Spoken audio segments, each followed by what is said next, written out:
if your commitment is not real. So commitment, it's a very, very important word for us, married people, and for you, both, John Mark and Irene. The second C is communication. Okay?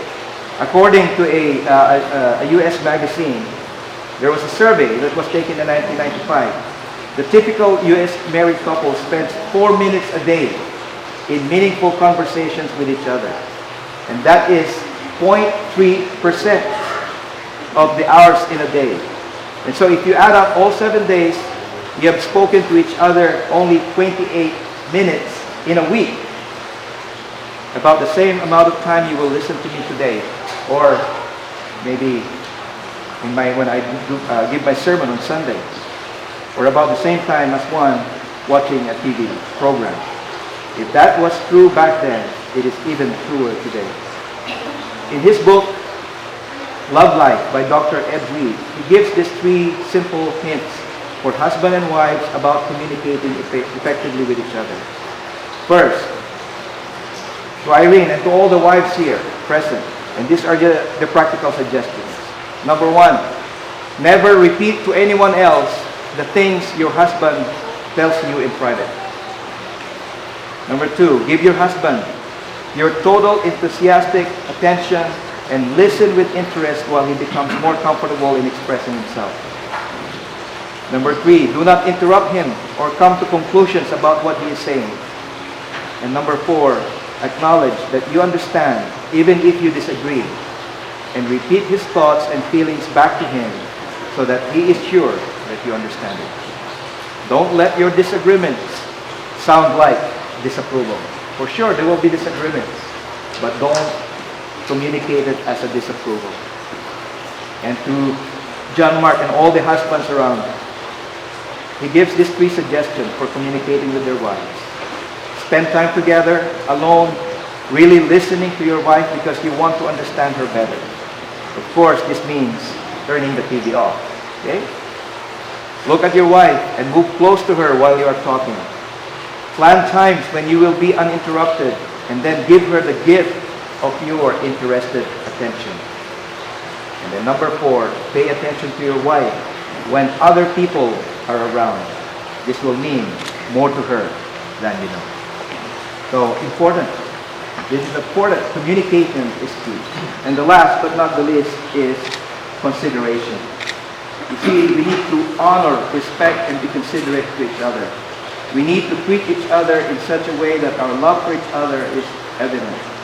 And the consideration we need to show each other often comes through in the way we affirm each other. We need to understand that it is generally accepted fact that a woman's identity is identified or tied to her emotional and personal relationships. And you ladies need to understand that men tend to gauge their self-worth by their accomplishments. So this difference can be seen in the type of praise and affirmation that men and women like to receive. When a wife tells her husband how much she appreciates his efforts at work and around the house, she is touching his value system. On the other hand, a husband who says, "You are such a caring and kind woman," is speaking to his wife's innermost being. So when your spouse knows that you really think about them in such a way, intimacy is a given in that relationship. And so Irene and John Mark, I want you to ask you that during this week, think about those 3 C's and see where you might fall, right? Where you are coming short. Begin to change those specific areas without saying anything about it to your spouse and see what will happen. Because God's dream for you and your marriage is that it be one that honors Him and benefits you in every possible way. He has made it very clear how that can happen. And now, it is just up to each one of you to follow His plan. Are you ready to do that today? Amen. Right? So, let us hear your vows. I think you have prepared your vows.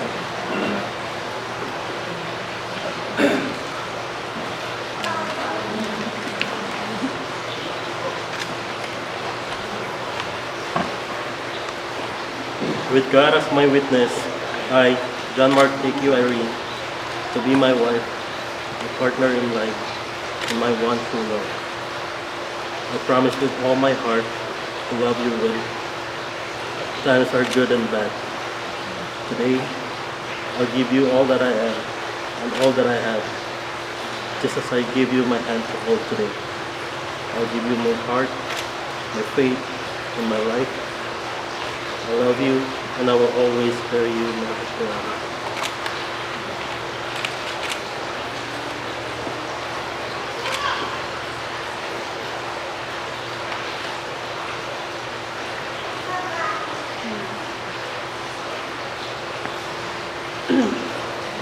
Today marks our 54th month together.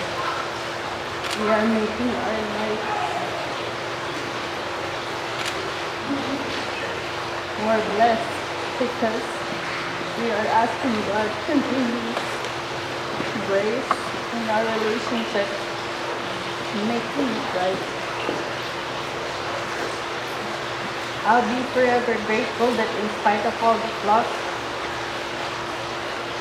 I have made, and for the wrong choices I've done, for the longest time I've been looking for home.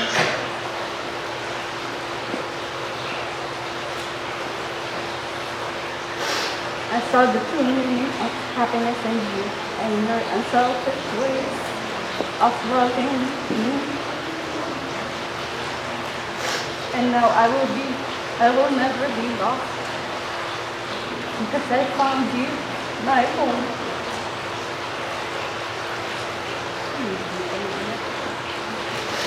From this day forward, I stand here to commit myself in front of you,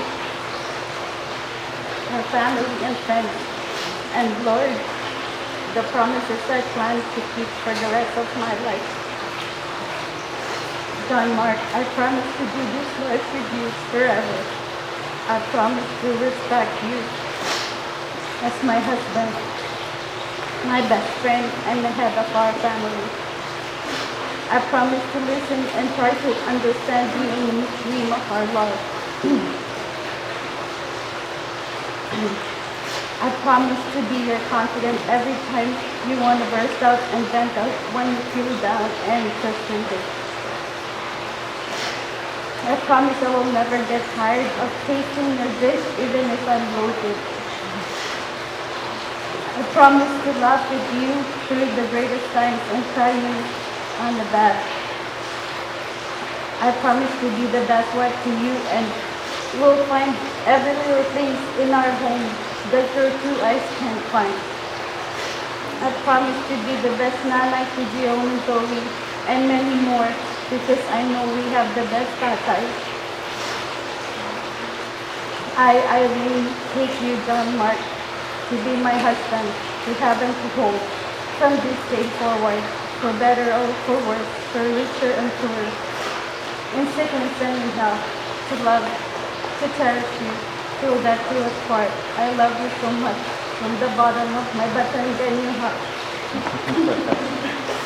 That was wonderful. Thank you, Irene and John Mark. We'll now proceed to the ring ceremony. I'd like to ask Jethro to please come and stand beside me. Well, I'll explain a little bit about the meaning of this ring. You know, from the earliest time, the ring has been the symbol of wedded love. Being an unbroken circle, it symbolizes an ending love, ending potion, right? You can see that, it's circle. Only God can promise eternal love. We can only love till death. So as often as either of you see this ring, you will be reminded of this high moment and the love we have promised till death do you part.